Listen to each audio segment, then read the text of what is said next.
നരേന്ദ്രമോദി യുഎസിലേക്ക് പോകില്ല, ട്രംപിനെയും കാണില്ല. ഈ മാസം അവസാനം നടക്കുന്ന UN പൊതുസഭയുടെ വാർഷിക സമ്മേളനത്തിൽ പ്രധാനമന്ത്രി നരേന്ദ്രമോദി പങ്കെടുക്കില്ല.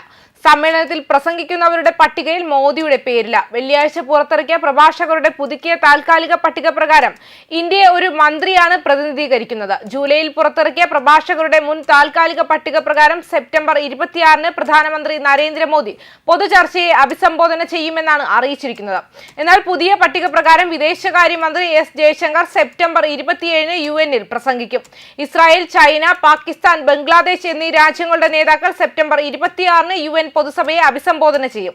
UN പൊതുസഭയുടെ 80ാമത് വാർഷിക സമ്മേളനം സെപ്റ്റംബർ 9-നാണ് ആരംഭിക്കുന്നത്.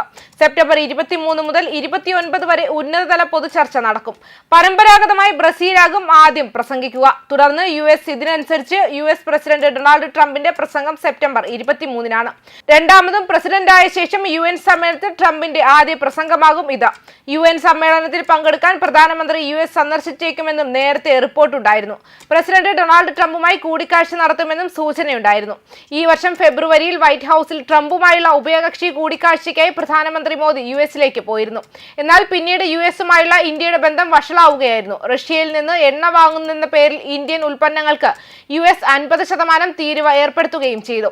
ഈ സാഹചര്യത്തിലാണ് US യാത്ര ഒഴിവാക്കാൻ പ്രധാനമന്ത്രി തീരുമാനിച്ചത്. മാത്രമല്ല, സെപ്റ്റംബർ 7-ന് നടക്കുന്ന ബ്രിക്സ് രാജ്യങ്ങളുടെ വെർച്വൽ ഉച്ചകോടിയിൽ വിദേശകാര്യമന്ത്രി S ജയശങ്കർ ഇന്ത്യയെ പ്രതിനിധീകരിക്കുമെന്ന് സെപ്റ്റംബർ 5 ന്യൂഡൽഹിയിൽ വിദേശകാര്യ മന്ത്രാലയം അറിയിച്ചിരുന്നു. US ഏർപ്പെടുത്തിയ തീരുവകളെ കുറിച്ച് ചർച്ച ചെയ്യാൻ Brazil president Lula da Silva വിളിച്ചു ചേർത്ത യോഗത്തിൽ ഇന്ത്യയുടെ പങ്കാളിത്തം പ്രഖ്യാപിച്ചു. പ്രധാനമന്ത്രി നരേന്ദ്രമോദി SCO ഉച്ചകോടിക്കായി ചൈന സന്ദർശിച്ചതിനും Chinese president Xi Jinping, Russian president Vladimir Putin എന്നിവരുമായി നടത്തിയ സംഭാഷണത്തിനും ദിവസങ്ങൾക്ക് ശേഷമാണ് US സർക്കാരിനെ അലോസരപ്പെടുത്തുന്ന ഈ ഉച്ചകോടി വരുന്നത്. US ഉദ്യോഗസ്ഥർ ഇതിനെ വിമർശിച്ചിരുന്നു. 11-അംഗ ബ്രിക്സ് വികസ്വര സമ്പദ് വ്യവസ്ഥകളുടെ ഗ്രൂപ്പിൽ എത്ര പേർ ഉച്ചകോടിയിൽ പങ്കെടുക്കുമെന്നും ഏതൊക്കെ തലത്തിലായിരിക്കുമെന്നും ബ്രസീലിയൻ ഉദ്യോഗസ്ഥർ സ്ഥിരീകരിച്ചിട്ടില്ല. ഓഗസ്റ്റ് 6-ന് US താരിഫ് ഏർപ്പെടുത്തിയതിന് തൊട്ടു പിന്നാലെ ശ്രീ ലുല പ്രധാനമന്ത്രി മോദിയെ വിളിച്ച് പിന്തുണ ശേഖരിക്കുന്നതിനും ഈ നീക്കത്തെ നേരിടാൻ ഒരു പൊതു പദ്ധതി രൂപീകരിക്കുന്നതിനും ഓരോ ബ്രിക്സ് അംഗവുമായും സംസാരിക്കുമെന്ന് പറഞ്ഞു. വെള്ളിയാഴ്ച ക്രെംലിൻ വക്താവ് പുടിൻ ഉച്ചകോടിയിൽ പങ്കെടുക്കുമെന്നും സ്ഥിരീകരിച്ചു. വാരാന്ത്യത്തിൽ മറ്റ് സ്ഥിരീകരണങ്ങൾ പ്രതീക്ഷിക്കുന്നതായി വൃത്തങ്ങൾ അറിയിക്കുകയും ചെയ്തിരുന്നു.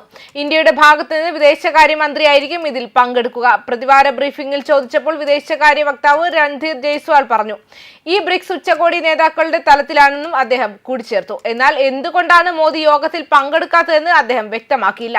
ബ്രിക്സ് ഗ്രൂപ്പിന്റെ അടുത്ത അധ്യക്ഷ സ്ഥാനം ഇന്ത്യക്കാണ്. ബ്രസീൽ, റഷ്യ, ഇന്ത്യ, ചൈന, ദക്ഷിണാഫ്രിക്ക, പുതിയ അംഗങ്ങളായ Egypt, Ethiopia, Indonesia, Iran, Saudi Arabia, United Arab Emirates എന്നിവയുൾപ്പെടെയുള്ള രാജ്യങ്ങളുടെ ഉച്ചകോടിക്ക് ആതിഥേയത്വം വഹിക്കും.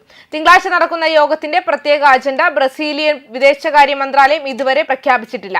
എന്നിരുന്നാലും ആഗോള വ്യാപാരത്തിൽ US താരിഫുകളുടെ സ്വാധീനവും ഏകപക്ഷീയമായ സാമ്പത്തിക നടപടികളുടെ പ്രത്യാഘാതങ്ങളെ ചെറുക്കുന്നതിന് ബഹുരാഷ്ട്രവാദം ശക്തിപ്പെടുത്തുന്നതിനുള്ള നടപടികളും ഉച്ചകോടി ചർച്ച ചെയ്യുമെന്ന് പ്രാദേശിക മാധ്യമങ്ങൾ റിപ്പോർട്ട് ചെയ്തിട്ടുണ്ട്. ന്യൂസ് ഡെസ്ക് കർമ്മ ന്യൂസ്.